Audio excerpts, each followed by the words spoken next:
सी यहाँ पर और गहरा सकती है। लेकिन पेश करेंगे इरेडा और क्लियरली यहाँ पर जो रेवेन्यू आए हैं, जो नतीजे आए हैं रेवेन्यू के फ्रंट पे 4140 करोड़ पे नंबर आया है, लगभग 26% year on year basis up. Consolidated PAT अगर आप देखें तो ये लगभग 37.6% बढ़ा है, 585 करोड़ पे आया है 425 करोड़ के मुकाबले।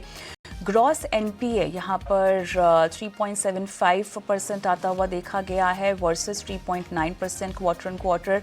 नेट एनपीए भी यहाँ पर 1.97 के मुकाबले 1.68% क्वार्टर ऑन क्वार्टर बेसिस पर दर्ज हुआ है।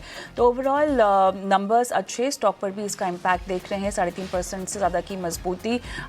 तेजस, मुनाफा वसूली करें, इनिशिएट करना हो तो किस लेवल का इंतज़ार करें? देखिए, इड्डा की हम बात करें तो ये स्टॉक ने एक अच्छा खासा बेस बना दिया in the range of 129 to 130 और उसके बाद स्टॉक ने एक अच्छी खासी रैली दिखाई थी 10 टू 15% की। बट क्योंकि हमने मार्केट में एक अच्छी खासी गिरावट देखी है तो स्टॉक में भी एक हल्की सी मुनाफा वसूली आई थी ऊपरी स्तरों से। बट मुझे लग रहा है किसी की पोजीशन है तो लॉन्ग पोजीशन में बने रह सकते हैं विद स्टॉप लॉस बिलो 135 और ये स्टॉक का इमीडिएट बेसिस पे लक्ष्य रहेगा 150 का और वो लेवल सरपास होता है तो स्टॉक 155 तक भी जा सकता है।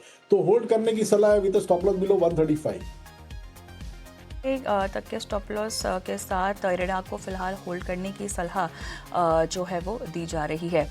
और राइट तेजस स्क्रीन पर लेकर आएंगे आशियाना हाउसिंग, जहां पर भी हम देख रहे हैं कि 2% के पार की कमज़ोरी अभी भी दर्ज है। 280 के भाव पे कारोबार हो रहा है और यहाँ पर खबर क्या है, दरअसल यहाँ पर भी Q3 बिजनेस की अपडेट आई है और Q3 में वैल्यू ऑफ एरिया सोल्ड 12% गिरा है। बुक्ड एरिया की बात करें तो यहाँ पर 18% के आसपास ये आंकड़ा जो है वो दर्ज हो रहा है और क्लियरली जिस तरह से बिजनेस अपडेट आई है उससे हम देख रहे हैं काफ़ी हद तक मोमेंटम जो है वो ख़राब हो रहा है, सेंटीमेंट ख़राब हो रहा है। वैल्यू ऑफ एरिया सोल्ड जो है वो लगभग 454 करोड़ से स्लिप होकर लगभग 401 करोड़ पर आया है और 357 यूनिट्स बुक हुए हैं अगर हम Q3 की बात करें और क्लियरली यहाँ पर ये भी एक डैम्पनर इस फ्रंट पर।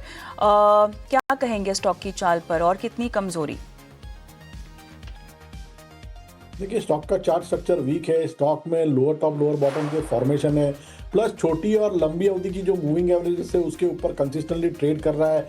तो मेरे हिसाब से ये स्टॉक में से कोई भी पुल बैक रैली आती है तो निकल जाना चाहिए। 305 310 इसका एक अहम रेजिस्टेंस जोन है, जब तक ये लेवल निकालता नहीं है मुझे लग रहा है बायस थोड़ा सा नेगेटिव रहेगा और नीचे में स्टॉक 269 टू 270 का लेवल भी छू सकता है। 269 270 तक के लेवल्स भी छू सकता है, कमजोरी थोड़ी सी यहाँ पर और गहरा सकती है। लेकिन